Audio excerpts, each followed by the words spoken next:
Well, the stats are good. This guy's played 38 tests, approaching 3,000 runs at 43, a high score of 182, 6 tons, 16 50s, and at a strike rate of 86. No batter with more than 30 tests has struck them faster in the history of the game, including Saywag. Indians will love that.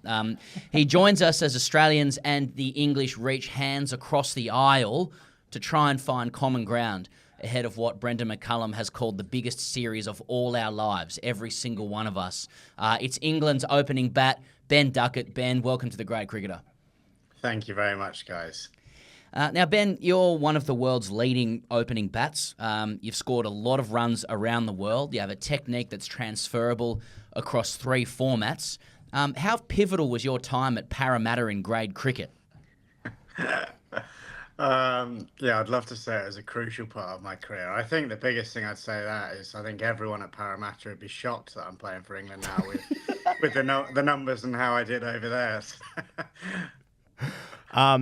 Ben, it's my understanding you were dropped from first grade because the club president didn't like the reverse sweep. So 2 questions. Is that true, and have you learnt your lesson?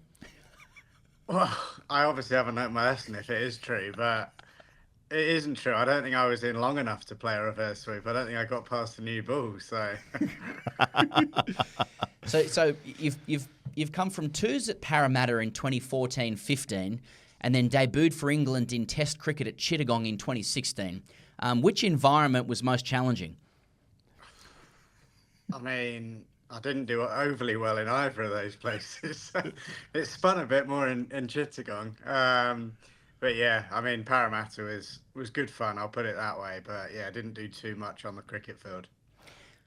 What do you say to like players from Sydney grade cricket, or as many of them like to call it, Sydney Test cricket, who think that it's right to start first-class players in second grade? We've seen it with Archie Vaughan. We've seen it with Andrew Strauss. I think we've seen it with Phil Salt. Yes. A lot of us believe that this is an indication of our superiority, when in reality it's just really petty, isn't it? Well, it is the best league in the world, isn't it? So I think they probably went wrong with me. I think they started me in the first grade and they probably should have made me make my way up. So that was probably where they went wrong with me. Ben, I would like to formally apologise on behalf of the normal people in Australia for certain headlines involving Bazball, Average Joe, etc., etc. Now, there's absolutely no way these haven't been screenshot and put into WhatsApp groups. So how much have the boys been laughing at dumb, oafish Aussies? Well, they're not really making their way into the WhatsApp groups, but we're certainly aware of them. It's pretty hard these days not to see them. So I'm quite enjoying it. I want to keep the Aussies to keep poking Stokes here. It works well in Ashes series when they fire him up. So yeah, I think they should keep going. Yeah, you mentioned that about Stokes. Like we talk a lot in Australia about like targeting the captain. And then we privately wonder, like, how do you actually do that? Like, how does a bowler stand at the top of their mark and go, well, I'm going to actually target them this time rather than just bowl my best? But, like, when it comes to Stokes, it feels like he might be so up for this that it might just be better not to talk about him at all in Australia. Like, you mentioned recently he's in beast mode. How should Australia keep Stokes quiet this series, Ben Duckett? I don't think I'm going to give you the answer to that, to be honest. I don't really want you to keep him quiet. Yeah.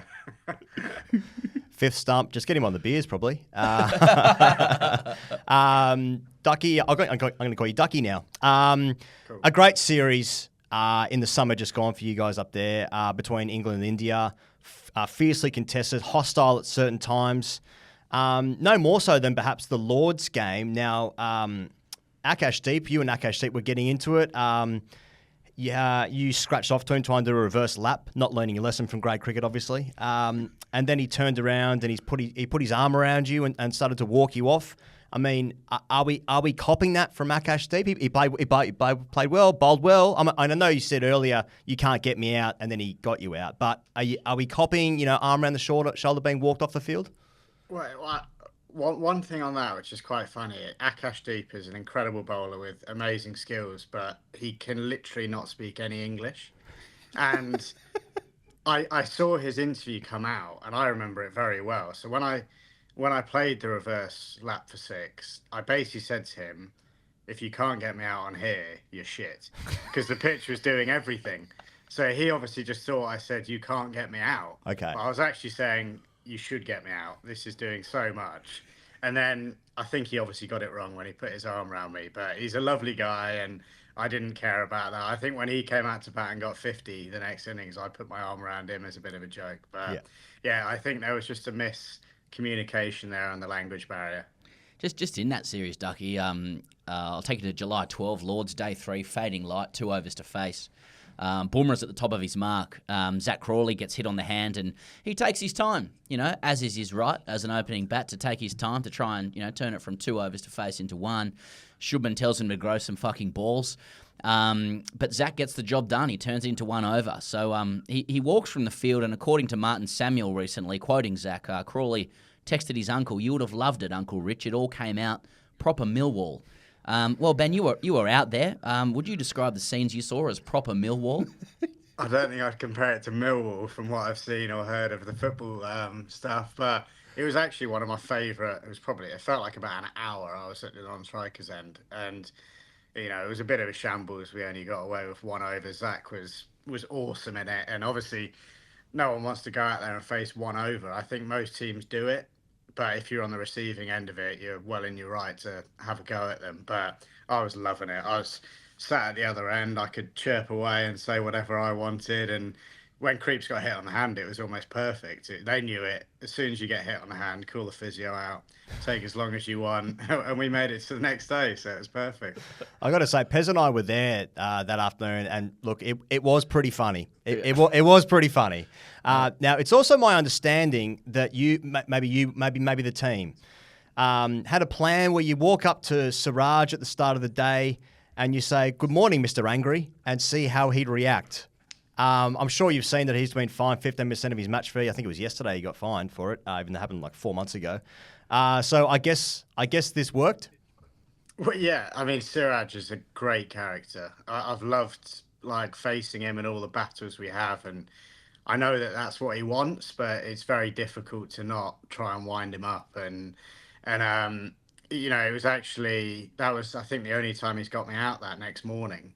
And I knew exactly what he was going to do. I knew he was fired up, and I just got out. I was disappointed. Walked in a straight line to the pavilion, and I knew from about 5 meters away he wasn't moving, and he was going to shoulder barge me. And I think I saw him the next test, and just call him Mr Angry. But he's like a kid after. He's funny.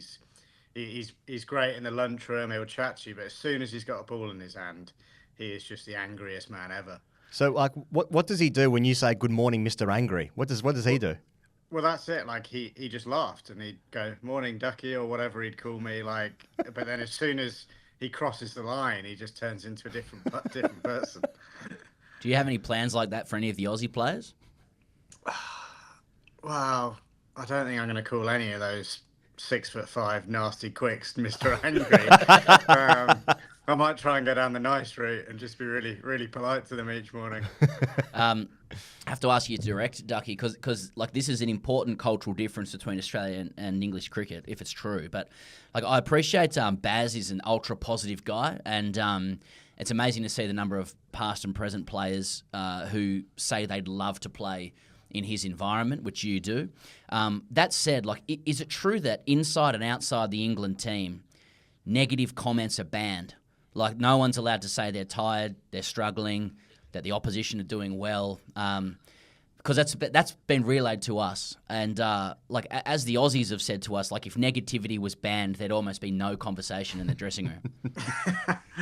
Well, I wouldn't say it's like a written rule. I think certainly a couple of years ago it was ultra positive, and I think everyone could see that. And what we've probably been trying to get forward is over the past 6 months or so, we're trying to, go to a different level. And, it's me running down and getting court cover is not like a great option now. We're wanting to be better than that. And, in some tough moments now, we won't just put our foot down. We'll go, we'll try and get through to the other day. So we're certainly still a positive side, but yeah, we're trying to take it to that next level.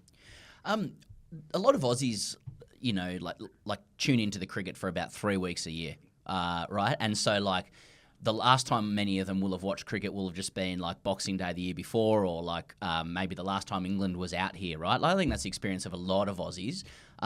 So they'll be reacquainting themselves with Bazball and what it is. And I know Baz rejects the name, but for like the sake of the question, we'll run with it. Like, it's been around for a few years now. You've just mentioned there that there used to be a lot of rhetoric around it.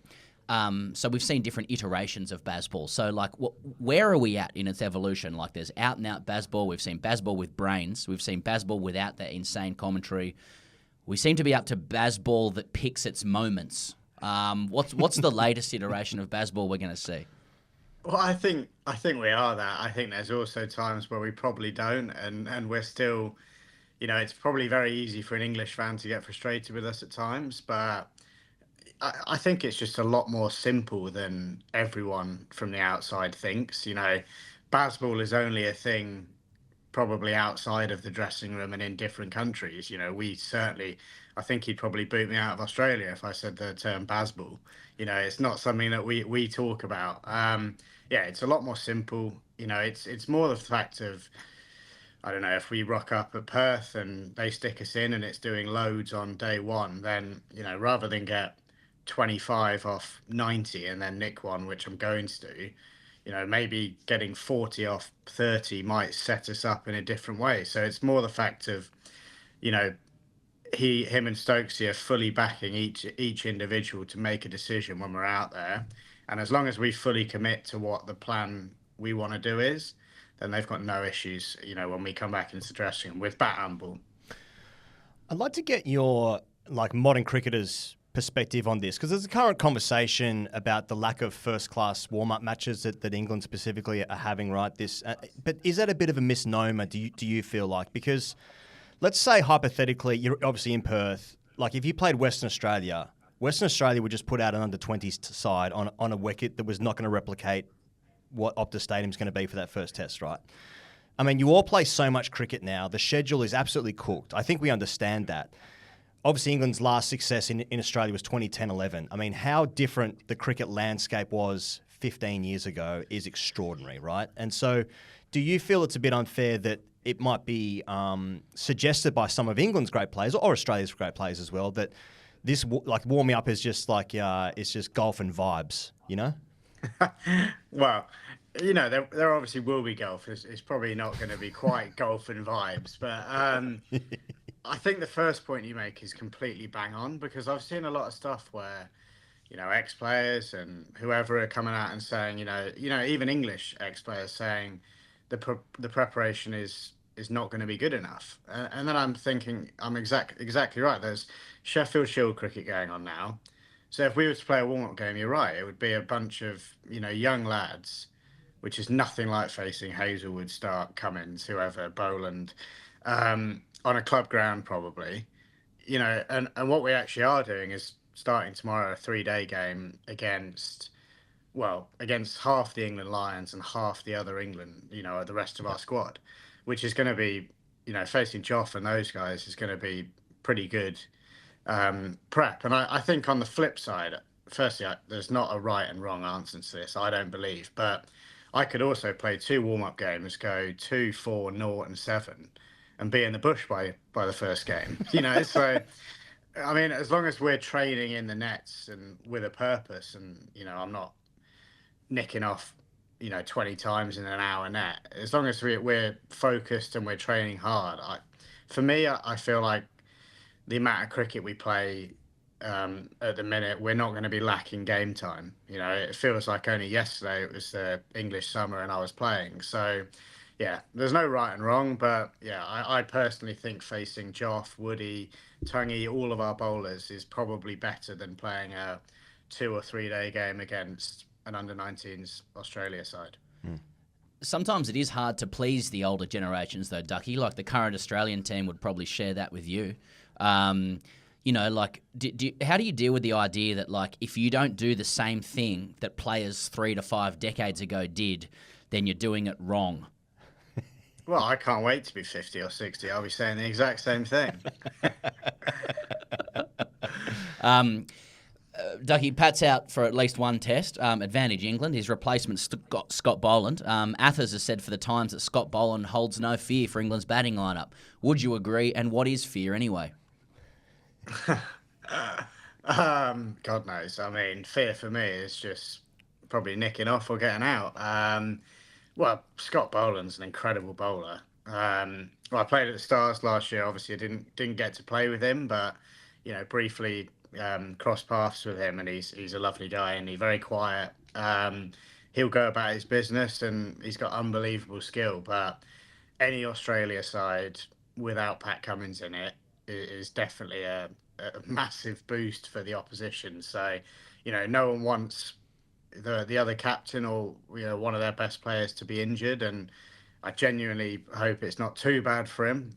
Just maybe 2 or 3 tests, but yeah, but the talent that Australia have got in bowling department is strong regardless. So yeah, I know what Scotty did last time in the Ashes over here. So yeah, certainly not taking him lightly.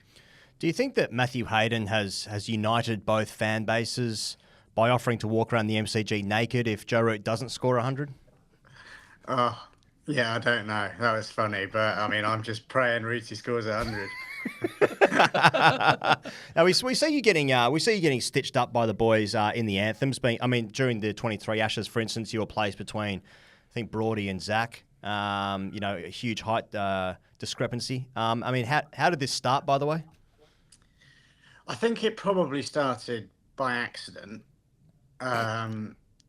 Probably next to Zach, and then Brody being Brody, thinking he's hilarious, so he'd jump on the other side, and then it just happened in every game. And then I remember when Brody retired, we'd have other lads come into the side, and they'd try and do it, or Brookie'd be pushing it, and I just, lads, the joke's gone now. All right. So now I just stand at the very end of the line. So then only one person can be taller than me. So, but then either side. But then I saw in the Zimbabwe test, Blessing comes into the sheds and just swaps pads with you. Well, yeah, that was Rooty. He loves any form of gag of just trying to make me tiny, and he teed it up. I had to wear Blessing's pads after the game, which he enjoyed a lot. Yeah. And is Brody as funny to his teammates and ex-teammates as he believes he is?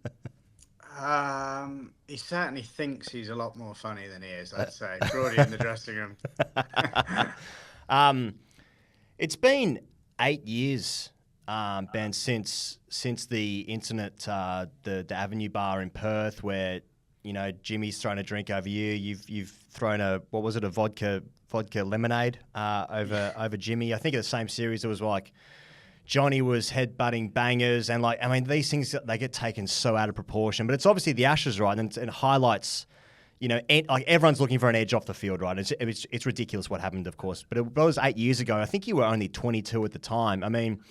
Can you tell us how you feel? You must be so proud, the person and the cricketer that you've become in that time, because 8 years ago, in some moments, feels like it's like that. But 8 years for your journey has been a lifetime, right? Yeah, and I actually heard Avenue shut down a few weeks ago. I was gutted to hear it.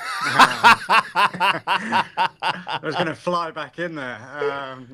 No, yeah, obviously it was a really tough time looking back on it. But I know it's so cliche. Everything happens for a reason. But if things did happen differently, I might have played a number of tests back then and then just been completely forgotten about.